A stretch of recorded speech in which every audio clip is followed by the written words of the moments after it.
எம்பலும் தென்னாடுடைய சிவனே போற்றி. ஏகம்பத்துரையந்தாய் போற்றி. காவாய் கனகத்திரளே போற்றி. திருச்சிற்றம்பலம் தில்லையம்பலம். அன்பர் பெருமக்களே, நாம் காலை அமர்வுகளே முதல் அதிகாரம் 13 நிலையிலே 7 திருப்பாடல்கள் வரை சிந்தித்திருக்கிறோம். அகர உயிர் போல் அறிவாகி இருக்கிற பெருமான் தனது சொரூப இலக்கணத்தில் இருந்து உயிர்கள் பொருட்டு தடத்த இலக்கணத்திற்கு வருகிறான். தன்னிலைமை மண்ணுயிர்கள் சாரத்தரும் சக்தி பின்னமில்லான் எங்கள் பிரான். அப்படி உயிர்கள் பொருட்டு தடத்த இலத்திற்கு வருகிற பெருமான் பெருமைக்கும் நுண்மைக்கும் பேற்றின் அருமைக்கும் ஒப்பு இல்லாத பெருமானாக இருக்கிறான். அப்படி ஒப்பில்லாத பெருமான் உயிர்கள் பொருட்டு செய்கின்ற வேலை எதுக்காக வர்றான் அப்படின்னா, ஐந்தொழில் செய்வதற்காக வருகிறான். ஆக்கி எவையும் அழித்து ஆசுடன் அடங்க போக்கும் அவன் போகா புகழ்.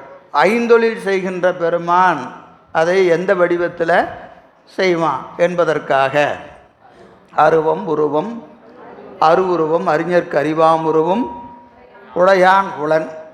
அப்படி அவனுக்கு உருவத்தை கொடுப்பவர் யாராவது இருக்கிறாங்களா அப்படிங்கிற கேள்விக்கு பல்லார் உயரும் உணரும் பான்மை என மேலொருவன் இல்லான் எங்கள் இறை. அப்படி மேலொருவன் இல்லாத இறைவன் எங்கு இருக்கிறான் என்று கேட்டான்.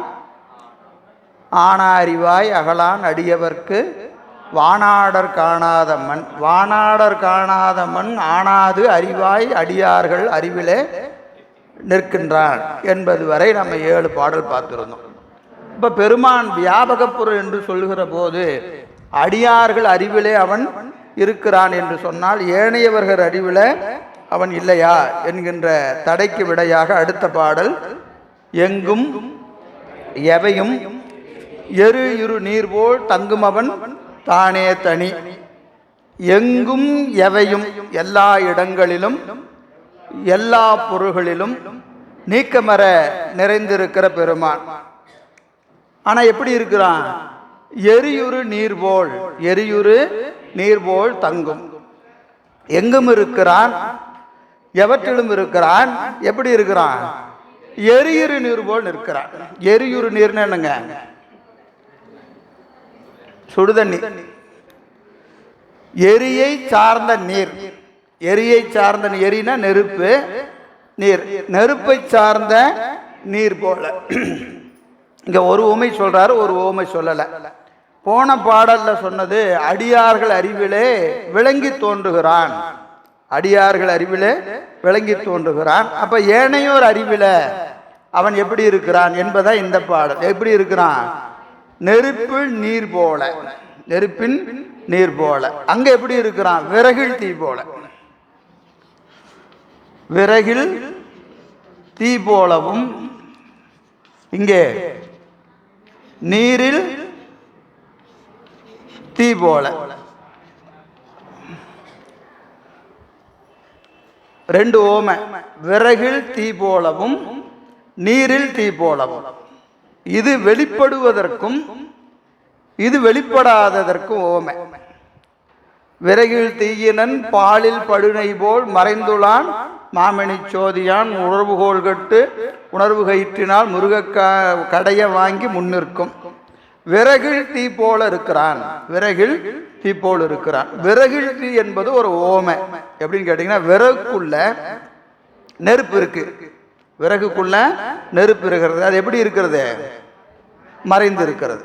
விறகுல இருக்கிற நெருப்பு மறைந்து இருக்கிறது. ஆனா ஒரு கால எல்லையிலே அந்த நெருப்பு என்ன செய்கிறது?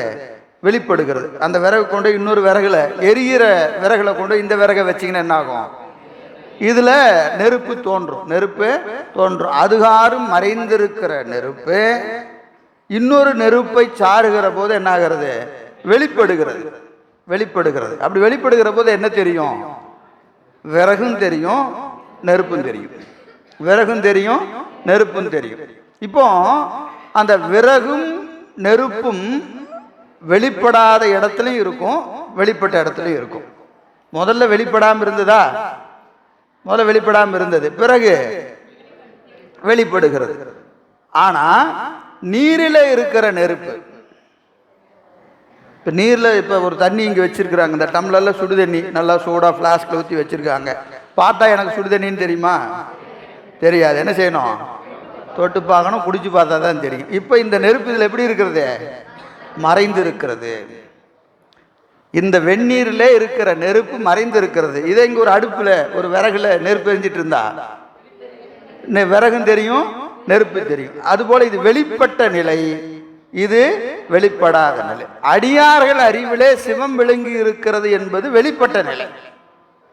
அது நமக்கு பார்த்தாவே தெரியும்.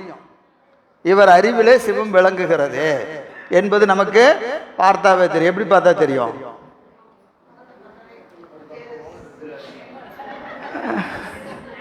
எப்படி தெரியும்? அவர்கள் செயல்களிலே தெரியும். அவர்கள் செயல்களிலேயே இவர் திருவருள் விளங்க பெற்றவர் என்பது நமக்கு தெரியும். ஆனா நீர்ல இருக்கிற நெருப்பு தெரியாது. அப்போ ஏனைய நம்மை போன்றோர் அறிவில சிவம் எப்படி இருக்கிறது? நீரில் நெருப்பு போலவும், ஞானிகள் அறிவில விறகில் நெருப்பு போலவும் விளங்கியும் விளங்காதும் தோன்றுகின்றான் என்பது ஓமை. போன பாடலுக்கு ஓமை சொல்லல, இந்த பாட்டில் ஒரு ஓமை சொல்லு. எங்கும் எவையும் எரியுறு நீர் போல் தங்கும். எங்கும் தங்கும், எவையும் தங்கும். எப்படி தங்கும்? எரியுறு நீர் போல் தங்கும். அப்போ பெருமான் ஏனையோர் அறிவில் இருக்கிறானான்னு கேட்டா இருக்கிறான். எல்லா இடங்களிலும் இருக்கிறானா? இருக்கிறான். ஆனா எனக்கு காட்டுனா காட்ட முடியாது. அவன் மறைந்து நிற்கின்றான், மறைந்து நிற்கின்றான். அதான் போன பாட்டில் வெளிப்பட்ட நிலையை சொன்னது.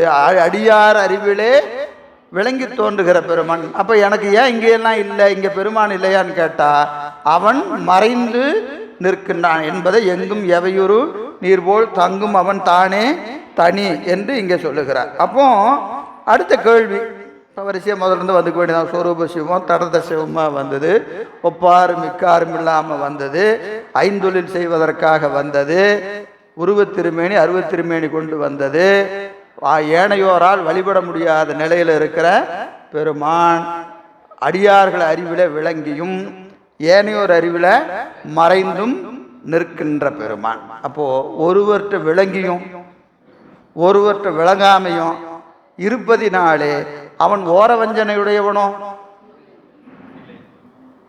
ஏங்க என்னங்க, அவருக்கும் விருப்பு வெறுப்புலாம் இருக்க மாட்டிருக்கு. பிடிச்சவங்க பிடிக்காதவங்க. இவர்கிட்ட போனால் நல்லா விளங்குற மாதிரி நிற்போம், இவர்கிட்ட போனால் வேண்டாம் வேண்டாம் கொஞ்சம் சைலண்ட் மோடுக்கு போயிடுவோம்.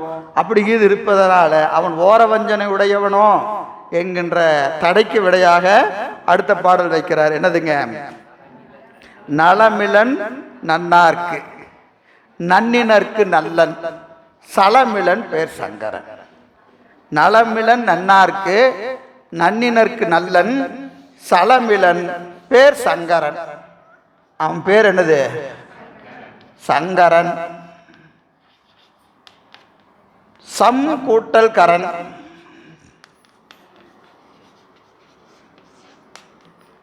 சங்கரன். சங்கரன் என்பதற்கு இன்பத்தை செய்பவன், இன்பத்தை செய்பவன். சரிங்க, எது இன்பம்? இன்பத்தை செய்பவன் சொல்லியாச்சு. எது இன்பம் அப்படின்னு கேட்டா இன்பம் உயிருக்கு உயிர் மாறும், உயிருக்கு உயிரே மாறும். ஒரே உயிருக்கே நேரத்துக்கு நேரம் மாறும். இப்போ நம்ம வச்சு கொள்வோம், 5 வயசுல கேட்டா உனக்கு எது பிடிக்கும்? சாக்லேட் பிடிக்கும், பொம்மை பிடிக்கும், விளையாடுறதுக்கு பிடிக்கும். 18 வயசுல கேட்டா எனக்கு இந்த பொண்ணை பிடிக்கும், அந்த பையனை பிடிக்கும். 25 வயசுல கேட்டா 1 லட்சம் ரூபா சம்பளம் வாங்கினா ரொம்ப பிடிக்கும். 30 வயசுல கேட்டா எனக்கு ஒரு ஆண் குழந்தை இருந்தா பிடிக்கும், பெண் குழந்தை இருந்தா பிடிக்கும். 40ல் கேட்டா வேற, 50ல் கேட்டா வேற, 60ல் கேட்டா வேற. இப்போ இறைவன் 5 வயது குழந்தைக்கு இன்பத்தை தரணும், இன்பத்தை தரணும்னு பெருமாள் முடிவு பண்ண அந்த குழந்தைட்டு போய், ஏம்மா நான் உனக்கு இன்பத்தை தரலான்னு இருக்கிறேன், என்ன வேணும் அப்படின்னு கேட்டால் அந்த என்ன குழந்தை கேட்கும், எனக்கு சாக்லேட் கொடு சாமி, எனக்கு பொம்மையை கொடு.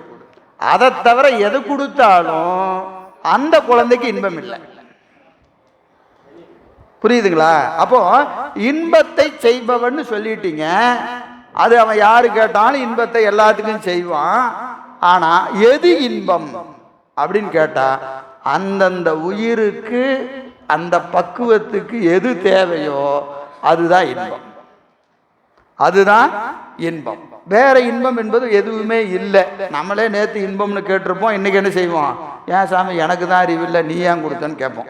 மாத்திக்குவோம் நம்மளே, எனக்கு தான் தெரியல, உனக்கு தெரியுமா தெரியாதா, நீயாவது பார்த்து செஞ்சிருக்கலாம், இப்போ நான் சொன்னேன்னு சொல்றியே அப்படின்னு பெருமானை கேட்கறமா இல்லையா, அப்படியும் கேட்போம். அதனால இன்பத்தை செய்பவன் என்று சொல்லியாச்சு, இன்பத்தை செய்பவன். அப்போ அந்தந்த ஆன்மாவின் பக்குவத்திற்கு ஏற்ப இன்பத்தை செய்வான், இன்பத்தை செய்வான். சரி, அப்போ இருக்கிறதுலேயே தி பெஸ்ட், இன்பத்திலேயே தி பெஸ்ட் அப்படின்னா எதை சொல்லலாம்? முதல்ல இன்பம்னா என்ன, அதனால பின்னாடி எந்த துன்பமும் வரக்கூடாது, சைடு எஃபெக்டே இல்லாம இருந்ததுன்னா அதுக்கு பேர் இன்பம். சரியா? இதை அனுபவிக்கும் போது நமக்கு என்ன வரக்கூடாது, இதனால ஏதோ ஒரு காரணத்தினால இன்னொரு துன்பம் வரக்கூடாது. இன்னொரு துன்பம் வந்ததுன்னா இது என்ன கிடையாது, இன்பம் கிடையாது. இப்போ செல்போன் பார்த்துக்கிட்டே இருக்கிறோம், நல்லா தான் இருக்கு, இன்பமா இருக்கா இல்லையா, நல்லா தான் இருக்கு. சைடு எஃபெக்ட் என்னது, கண்ணு போவோம், அப்புறம் பொழப்பே போயிடும். ஏன் வேலையே பார்க்காம ஒரு 5 நிமிஷம் கழிச்சு வரையான் அப்படின்னு பார்த்துட்டே இருக்கிறோம், வேலை போச்சு, வருமானம் போச்சு, வாழ்க்கையே போச்சு. அப்போ செய்ய வேண்டியதை விட்டுட்டு வேண்டாததை இப்போ செஞ்சுக்கிட்டு இருக்கிறோம், செஞ்சுட்டு இருக்கிறோமா இல்லையா? படிக்க வேண்டிய வயசுல படிக்கிறத விட்டுட்டு செல்போன் பார்க்கறது, இப்போ என்ன போச்சு, படிப்பு போச்சு. வேலை செய்கிற நேரத்தில் வேலை செய்கிறத விட்டுட்டு செல்போன் பார்த்துக்கிட்டே இருக்கிறோம், வேலை கெட்டு போச்சு. வீட்டில் இருக்கிறதே 4 பேர், 4 பேர் கையிலையும் செல்போன், 4 பேர் கையிலையும் செல்போன். ஒரே ரூம்ல இந்த மூலையில ஒரு ஆள் செல்ல நோண்டிட்டு இருக்கும், அந்த மூலையில ஒரு ஆள் செல்லு, 4 பேர் 4 மூலையில உட்காந்து செல்ல பார்த்துட்டு இருப்பாங்க. இவங்க பேசிக்கிற வழக்கமே போயிடுச்சு, போயிடுச்சா இல்லையா? போயிடுச்சு. இப்ப என்ன ஆகுது, குடும்பத்துக்குள்ள இருக்கக்கூடிய அந்த அந்யோன்யம் குறைஞ்சு போச்சு. இது என்ன ஆகும், குடும்பம் இந்த ஆங்கிலத்தை ஐசோலேட்டட் ஃபேமிலி, தனிமைப்படுத்தப்பட்ட குடும்பம். காரணம், இவனுக்கு வர இன்பத்தை துன்பத்தை வீட்டில் யாருக்கும் சொல்றதில்லை, அவங்களுக்கு வரக்கூடிய இன்ப துன்பத்தை பேசிக்கிறது இல்லை. அப்போ என்ன ஆயிட்டாங்க, வீட்டுக்குள்ளேயே எல்லாரும் தனிமைப்படுத்திட்டாங்க. இப்போ இது இன்பமா இல்லையா? இன்பம் கிடையாது. ஆனால் நமக்கு இப்போ எப்படி தெரியுது, இன்பம் மாதிரி தெரியுது இல்லைங்களா? லட்டு சாப்பிட்டா ரொம்ப நல்லது, இனிப்பா இருக்கு, சாப்பிட்றோம், சாப்பிடும்போது நல்லா தான் இருக்கு. பின்னாடி என்ன ஆகுது சார், 140 320 ஆயிடுச்சு சொல்றோமா இல்லையா? அப்போ அதுவும் என்னது, இன்பம் இல்லை. இப்படி நீங்க உங்க வாழ்க்கையில நடக்கக்கூடிய ஒவ்வொன்றாக எடுத்துக்கொண்டோம்னா, எதுலாம் நம்ம இன்பம்னு சொல்றோமோ அது எல்லாமே என்ன ஆகுதில்லை, இன்பமா இருப்பதில்லை. இல்லை, எனக்கு சைடு எஃபெக்டே இல்லைன்னா கூட அந்த இன்பத்தை நம்மால் என்ன செய்ய முடிவதில்லை, தொடர்ந்து அனுபவிக்க முடிவதில்லை. நமக்கு என்ன ஆகுது, உவர்ப்பு ஏற்படுகிறது. உவர்ப்பு ஏற்படாத இன்பம் என்று ஏதாவது ஒன்று உண்டா? நீங்க யோசிச்சு பாருங்க. நல்ல தலைவன் தலைவி, நல்ல காதல் கணவனும் மனைவியும் 2 பேர் வீட்டில் உட்காந்து கொஞ்சிக்கிட்டே இருந்தாங்கன்னு வச்சுக்கோங்க, ஒரு 10 நிமிஷம் ஓடும், ஒரு அரை மணி நேரம் ஓடும், அதுக்கு மேல என்ன ஆகும், துணங்காம கொஞ்சம் பேசாம தான் இருக்கிறியாமா. இல்லைன்னா அந்த பொம்பளை சொல்லுவாங்க, என்னது வீட்டில் உட்காந்தா ஒரே நச்சுங்கம்மா, அவர் மானே தேனே அப்படின்னா கொஞ்சிக்கிட்டு இருப்பாரு. அதுவும் என்னது, ஒரு 5 நிமிஷம் கேட்கலாம், 10 நிமிஷம் கேட்கலாம், அதற்கு மேல என்ன ஆகும், உவர்த்து போகும். அப்போ இன்பம் என்று நினைக்கிறதெல்லாம் முழுமையான இன்பத்தை கொடுப்பதில்லை, அப்புறம் நீடித்த இன்பத்தை கொடுப்பதில்லை. எந்த இன்பமும் என்ன செய்வதில்லை, நீடித்த இன்பத்தை கொடுப்பதே இல்லை. இவையெல்லாம் இன்பம் அல்ல, இவையெல்லாம் இன்பம் அல்ல. அப்ப எது இன்பம் என்று சொன்னால் வீடு பேறு ஒண்ணுதான். என்னதுங்க? நினைந்தோறும் காண்தோறும் பேசுந்தோறும் எப்போதும் அந்த இன்பம் நினைச்சா இன்பமா இருக்கு. இப்ப நமக்கெல்லாம் இன்னும் முழுசா கிடைக்கவே இல்லை, ஆனாலும் கேட்கும்போது எப்படி இருக்கு? நல்லாதான் இருக்க மாட்டிருக்குயா. எப்பயா நமக்கு கிடைக்கும் கேட்கும் போதே, இல்லைங்களா? அப்ப என்னது, எப்ப வரும்னு தெரியல. இன்று வருமோ நாளைக்கே வருமோ அல்லது என்று வருமோ அறியேன், துன்று வெள்ளம் எம்மாயற்று வெளிக்குள் வெளிகடந்து சும்மா இருக்கும் சுகம் என்று வருமோ தெரியல. அப்போ அந்த இன்பம் வீடு பேறு என்கின்ற இன்பம் தான் உண்மையான இன்பம், உண்மையான இன்பம். அப்போ இந்த சங்கரன் என்கின்ற பெருமான் இன்பத்தை செய்வான். எந்த இன்பத்தை செய்வான் கேட்டீங்கன்னா, எந்த ஆன்மா வீடு பேற்றை விரும்பி நிற்கின்றதோ அந்த ஆன்மாக்களுக்கு அவன் வீடு பேற்றை கொடுப்பான். ஏனையோருக்கு அவர்கள் விரும்புகின்ற சிற்றின்பத்தை கொடுத்துடுவான். பேரின்பத்தை விரும்பினா பேரின்பத்தை கொடுப்பான், சிற்றின்பத்தை விரும்பினா சிற்றின்பத்தை கொடுப்பான். அதனால அவன்கிட்ட எந்த குறைபாடும் இல்லை, அவனுக்கு எந்த குறைபாடும் இல்லை. குறைபாடு எங்க இருக்கிறது? நம்ம விடதான் இருக்கு. நலமிலன் நன்னார்க்கு நன்னினர்க்கு நல்லன் சலமிலன் பெயர் சங்கர். சலமிலன், சலம் என்பது என்னதுங்க? நீர். நீர் என்ன செய்யும்? ஒரு பக்கமா ஓடும், மேட்டில இருந்து கீழே நோக்கி ஓடும். அதுபோல இங்க சலமிலன் என்பது ஓர வஞ்சனை உடையன் அல்லன். ஓர வஞ்சனை, ஓர வஞ்சனை. இறைவன் ஓர வஞ்சனை உடையவன் அல்லன். நன்னார்க்கு நலமிலன் நன்னினர்க்கு நல்லன். நன்னார், நன்னுதல்னா என்னதுங்க? நெருங்கிறது. நன்னுதல்னா நெருங்கிறது. இங்க நெருங்கிறதுனா பெருமானை எப்படி நெருங்கிறது? அறிவாள வழிபாடு செய்து அவன் திருவடிக்கு நெருக்கமா நம்ம இருக்கணும். அப்படி இருந்தா, அப்படி இருப்பவங்களா இருங்க நன்னினர். நன்னார் வழிபாடு செய்யாம அவனை பத்தி நினைக்காம உலக இன்பமே போதும் அப்படின்னு இருக்கிறவங்க ஒரு கூட்டம், சரிங்களா? நன்னினார்க்கு நல்லன்.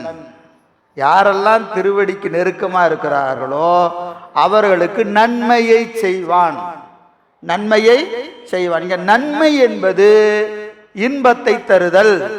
இன்பம் என்பது குறைபாடில்லாத இன்பம். குறைபாடில்லாத இன்பம் எது?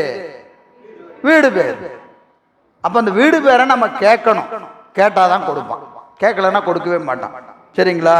எனவே நன்னினார்க்கு நல்லன். கேட்க கூடாது என்பது இங்க விருப்பம். கேட்டல் என்பது என்னது? பிரதோஷத்துல போய் நந்தி பெருமான் காதுல போய் சொல்றது இல்லை, விருப்பம். உங்களுக்கு பெற வேண்டும் என்கின்ற விருப்பம் இருக்கணுமா இல்லையா? அழுகிற குழந்தை தான் பால் குடிக்கும். வீடு பேர் வேணும்னா என்ன செய்யணும்? பெருமாண்ட போய் காலையில போய் சாமி வீடு பேர் கொடுங்க, வீடு பேர் கொடுங்கன்னு சொல்றது இல்லை. வீடு பேற்றை நீங்க என்ன செய்யணும்? விரும்பணும். விரும்பினா என்ன செய்யணும்? பணக்கார ஆகணும் எனக்கு ரொம்ப ஆசை. டெய்லியும் காலையில் இருந்துச்சு நான் பணக்கார ஆகணுங்க, நான் பணக்கார ஆகணுங்க ஆயிடும்னா. பணக்கார ஆகணும்னு ஆசை வந்துட்டா நான் என்ன பண்ணணும்? எப்படியா ஆவறது? இந்த தொழிலை செய்யலாமா, அந்த தொழிலை செய்யலாமா, இப்படி சம்பாதிக்கலாமா, அப்படி சம்பாதிக்கலாமா? அந்த ஆசை உள்ள வந்தோடனே என்ன செய்யும்? அந்த ஆசை உள்ள சும்மா இருக்காது, உள்ள போய் மண்டை குடையும். என்ன பண்ணலாம், என்ன பண்ணலாம் அப்படின்னு அந்த வேலை இருக்கா இல்லையா? இப்ப வீடு பேர் வேணும்னு ஆசை வந்துட்டா வீடு பேற்றுக்கு வழி என்ன, முத்தி சாதனம் என்ன அப்படின்னு தேடும். தேடி என்ன செய்யும்? அதை முயற்சி செய்யும். நீங்க முயற்சியே செய்யாம வெறும் வழிபாடு மட்டும் செய்யறது. வழிபாடு என்னது? காலேஜ் பெருமானே வீடு பேரு எனக்கு கொடு. காலையில 108 தடவை, சாயந்தரம் 108 தடவை பெருமானே எனக்கு வீடு பேர் கொடுன்னா வருமா? வராது. அப்போ என்ன செய்யணும்? சாதனை செய்யணும். எது சாதனை? 5 எழுத்து பூசை இந்த ரெண்டும் செஞ்சா என்ன ஆகும்? அறிவில் மாற்றம் வரும். அறிவில் மாற்றம் வரும். உங்க பேச்சில் மாற்றம் வரும். செயலிலே மாற்றம். அறிவு, இச்சை, செயல் ஆகிய 3ம் திருத்தம் பெறும். முறையா 5 எழுத்து சொன்னா இந்த 3லயும் என்ன வரும்? திருத்தம் வரும். அறிவு எப்படியோ மாறும். முதல்ல இருந்ததுக்கு இப்ப அறிவு மாறும், பேச்சு மாறும், செயலும் மாறும். 3லயும் மாற்றம் வரும். வந்தா வீடு பேருக்கான அந்த தகுதி ஆன்மா பெறும். தகுதி ஆன்மா பெறும். சிலவே நன்னினார்க்கு நல்லன், நன்னார்க்கு நலமிலன். அதனால அவன் யாரு? சலமிலன். சரியா? அதனால ஐயா அவர் என்ன வேணுங்கிற ஆளுக்கு வீடு பேர் கொடுக்குறாரு, வேண்டாத ஆளுக்கு வீடு பேர் கொடுக்க மாட்டேங்கிறாரு. இப்ப யோசிச்சு பாருங்க. இப்ப வச்சுக்கலாம். ஏற்கனவே பலமுறை சொன்னதுதான். திருவருட்பயன் இன்னைக்கு வகுப்பு என்ன? 10ஆம் தேதி திருவருட்பயன் முடித்த உடனே எல்லாருக்கும் வீடு பேர். ரெடியா? என்னது வீடு பேரா? வரும்போதே சொல்லி இருந்தீங்கன்னா வீட்லயே இருந்திருப்பேனே. தெரியாதவங்க என்னங்க இப்படி சொல்லிட்டீங்க? எவ்வளவு வேலையை விட்டுட்டு வந்திருக்கிறேன், நீங்க என்ன பொசுக்குன்னு வீடு பேருட்டீங்க? கருக்குங்குதா இல்லையா? இருக்கும். வீடு பேருன்னு சொன்னாவே எப்படி இருக்குது?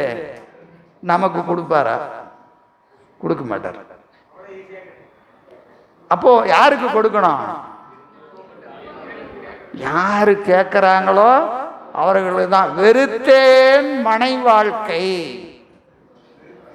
வெறுத்தேன் மனை வாழ்க்கை, எண்ணுகேன் என் சொல்லு எண்ணுகேனே, ஒன்னுளே 9 வாசல் வைத்தாய், ஒக்க அடைக்கும் போது உணரமாட்டேன், புண்ணியா உன்னடிக்கே போதுகின்றேன், பூம்புகழூர் மேவிய புண்ணியனே. புல்லோடும் கல்லோடும் வேறுபாடு இல்லாத நாவுக்கரசுங்கிறார். புல்ல அப்படி எப்படி புல்ல இப்படி பறிச்சு எப்படி போட்டாரோ அப்படிதான் மாணிக்கத்தை தூக்கி போட்டாரா. யோசிச்சு பாருங்க. ஒரு புல்ல பிடி பிச்சு போடுறது. இப்ப நான் உதாரணத்துக்கு இந்த சாக் பீஸ் எடுக்கிறேன். இப்ப நான் என்ன உணர்வோட இந்த சாக் பீஸ் எடுக்கிறேனோ அதே உணர்வோட இங்க ஒரு தங்க கட்டி, ரெண்டையும் ஒரே மாதிரி எடுப்பனா எடுக்க மாட்டேன். இது சாக் பீஸ் தானே அப்படி எடுப்பேன். தங்கனா குறைஞ்சபட்சம் என்கிட்ட என்ன இருக்கும்? ஐயோ தங்கையா கொஞ்சம் கவனமா எடு. அதெல்லாம் அதை விட வேற வேற நினைப்புலாம் வரும். குறைஞ்சபட்சமா என்ன வரும்? தங்கையா கொஞ்சம் கவனமா எடு. இது சாதாரண பொருள், இது விலை மதிப்பு இல்லாதது. ஒரு நினைப்பு வருதா இல்லையா? இப்ப எனக்கு பொருளுக்குள்ள வேறுபாடு வருதா இல்லையா? அவர் எப்படி போட்டாராம்? புல்ல தூக்கி போட்ட மாதிரியே மாணிக்கத்தை தூக்கி போட்டாரு, வைரத்தை தூக்கி போட்டார், எல்லாத்தையும் கூடையில போட்டு கொண்டு போய் குளத்துல தூக்கி வச்சிட்டார். உழவார். இதுக்கு பேர் தாங்க உழவார். இதுக்கு பேர் தான் உழவார். என்னென்ன வந்தது? வைரம், மாணிக்கம், வைடூரியம் எல்லாம் வருது. எல்லாத்தையும் தூக்கி கோடையில போட்டு கொண்டு போய் குளத்துல போட்டார். அடுத்தது யார் வந்தாங்க? தேவ அரம்பையர். தேவ அரம்பையர் யாரு? ரம்பா, ஊர்வசி, மேனகை எல்லாம் வந்து முன்னாடி டான்ஸ் ஆடுறாங்க. எல்லாரும் வந்து வயசு எவ்வளவு? 82 வயசு. 82 வயசுக்கு கிழவனுக்கு முன்னாடி ஆடுனா என்ன, ஆடாட்டி என்ன? யோசிச்சு பாருங்க. இப்ப இது ஏன் நடக்கணும்? நீங்க யோசிச்சு பாருங்க. இது ஏன் நடக்கணும் அப்படின்னு கேட்டீங்கன்னா, எப்பவுமே மண்ணாசையும் பெண்ணாசையும் விட்டு போகவே போகாது, எப்பவுமே விடாது. இந்த ரெண்டும் விட்டுதுன்னா மாயாகாரியம் அற்றதுன்னு பொருள். மாயாகாரியம் அற்றதான் மண்ணாசையும் பெண்ணாசையும் விடும். 82 வயசுல அறிவுல ஆசை இருக்கும், உடம்புல தெம்பு இருக்காது, ஆனா அறிவுல என்ன இருக்கும்? ஆசை இருக்கும். நம்ம இன்னைக்கு எத்தனையோ செய்தித்தாள்கள்ல பார்க்கிறோம், உண்டா இல்லைங்களா? வயசு பையன் பக்கத்துல போய் உக்காந்துடலாம், வயசான ஆள் பக்கத்துல போய் உட்கார முடியாது. இன்னைக்கு நடக்குதா இல்லையா? உண்மைதானே? காரணம் என்னது? அறிவு அந்த ஆசையை விடாது. இதெல்லாம் நமக்கு முன்னாடி செஞ்சு காட்டுறார். இப்ப அவருக்கு அது இல்லை, பெருமானுக்கு தெரியுமா தெரியாதா? இதெல்லாம் செஞ்சுதான் காட்டணும்னு அவசியம் இல்லை, ஆனா நமக்கு காட்டுகிறார். நாவுக்கரசு பெருந்தகையாருடைய பெருமையை நாம் உணர்வதற்காக அங்கே ஒரு திருவிளையாடல் நடைபெறுகிறது. அவருக்கு வீடு பேர் கொடுக்கணும்னா ஒரு நியாயம் இருக்கிறது. அவர் அதை என்ன செய்கிறாரு? விரும்பி விரும்பி முத்தி நெறி அறியாத மூர்க்கரோடு முயல்வேனை பத்தி நெறி அறிவித்து பல வினைகள் பாரு மன்னம்னு 4 பெருமக்களும் வீடு பேற்றை செல்லுகிற போது எப்படி போனாங்க? விரும்பி போனாங்க இல்லைங்களா? நம்ம எல்லாம் நினைச்சு பாருங்க, நமக்கு ஆசையெல்லாம் இருக்குது, கண்டிஷன்ஸ் கீழே ஸ்டார் போடுவாங்க பாருங்க. எல்லாம் ஒரு பெரிய பத்தியெல்லாம் எழுதிட்டு கீழே என்ன போடுவாங்க? ஒரு ஸ்டார் போட்டு கண்டிஷன்ஸ் அப்ளை அப்படின்னு போட்டிருப்பாங்க, பார்த்துருக்கீங்களா? அது என்னது? விதிமுறைகளுக்கு உட்பட்டது. இப்போ வீடு பேர் பெருமாள் நமக்கு கொடுக்கணும்னா நாம ஸ்டார் போடுவோம். என்ன ஸ்டாரு? பையனுக்கு கல்யாணம் முடிச்சிடுறேன், பொண்ணுக்கு கல்யாணம் முடிச்சிடுறேன், பேத்தியை கொண்டே ஸ்கூலில் சேர்த்திடுறேன், இன்னும் ஒரு வீடு கட்டிக்கிட்டு இருக்கேன், இன்னும் முடியல, இப்படி 10 கண்டிஷன் போட்டு முடிச்சுட்டு வேணா வரட்டுமா? எப்படி? அவர் என்னமோ நீ கட்டாயம் வந்தே தீரணும்னு சொல்ற மாதிரி நாம என்ன செஞ்சுட்டு இருக்கிறோம்? ஒன்றும் அவசரம் இல்லை சாமி, நீங்களும் அவசரப்படாதீங்க, நானும் அவசரப்பட மாட்டேன், இதே நல்லா இருக்கு, இதுவே நன்றாக இருக்கிறதுன்னு இருக்கிறோமா இல்லையா? அப்ப நமக்கு வீடு பேரு இப்போ தேவையான்னு கேட்டுக்க வேண்டியதுதான். இல்லைன்னு சொல்ல முடியாது, இருக்குதுன்னு சொல்ல முடியாது. சரிங்களா? நன்னினார்க்கு நல்லன், நன்னார்க்கு நலமிழன், சலமிழன் பேர் சங்கரன். அப்போ அவனை என்ன செய்யணும்? உண்ணும் உளது, ஐயம் இழது, உணர்வாய் ஓவாது, மண்ணு பவம் தீர்க்கும் மருந்து. மண்ணு பவம் தீர்க்கும் மருந்து, மண்ணு பவம் தீர்க்கும் மருந்து. நிலை பெற்ற பவம். நிலை பெற்ற பவம்னா என்னது? பவம்னா என்ன? பிறப்பு. இந்த பிறப்பு முடிகிற மாதிரியே தெரியல, அவ்வளவு பிறப்பு. மண்ணு பவம் தீர்க்கும் மருந்து. பிறவியை நீக்குகின்ற ஒரு மருந்து ஒன்று இருக்கிறது. பிறவியை நீக்குகின்ற ஒரு மருந்து ஒன்று இருக்கிறது. அது என்னதுங்க? பெருமான் தான். பெருமான் தான் பிறவியை நீக்குகின்ற மருந்து. ஐயம் இழது. இவர் பிறவியை நீக்கி உயிர்வாரா? போகணுமா? இவரை தவிர வேற ஏதாவது சாய்ஸ் இருக்குதா? இவர்கிட்ட போனால் ரொம்ப கஷ்டம்னு வேற சொல்றீங்க, ஈஸியான வழி ஏதாவது இருக்கிறதா? இப்படியெல்லாம் சந்தேகத்தோட போகாதீங்க. ஒரே வழிதான். என்னது? சரியை கிரியை யோகத்தை முற்றுவித்து ஞானத்தின் வழியாக திருவடியை சேர முடியும். அதை தவிர வேற வழியே கிடையாது. எனவே பவம் தீர்க்கும் மருந்து ஒன்று உளது. பவம் தீர்க்கும் மருந்து ஒன்று உளது. ஐயம் இழது. என்னது? டவுட்டே இருக்கக்கூடாது. இதை தவிர வேற சாய்ஸே இல்லை. என்ன செய்யணும்? ஒண்ணும். ஒண்ணும்னா என்னது? ஒண்ணும்னா என்னது? அறிவில் நிறுத்துக. உண்ணுதல் என்பதற்கு நினைந்தல்னு பேர். உண்ணி இருபோதும் அடிபேடும் அடியார்கள் தீர ஒழுகு அருளை. உண்ணுதல் என்பதற்கு நினைதல். நினைதல். அந்த மருந்தை எங்க கொண்டு போய் வைக்கணும்? அறிவில வைக்கணும். மருந்தை அறிவில வைக்கணும். ஏன் அறிவில வைக்கணும்? அறிவில தான் நோய் இருக்குது. அறிவில தான் என்ன நோய் இருக்கிறது?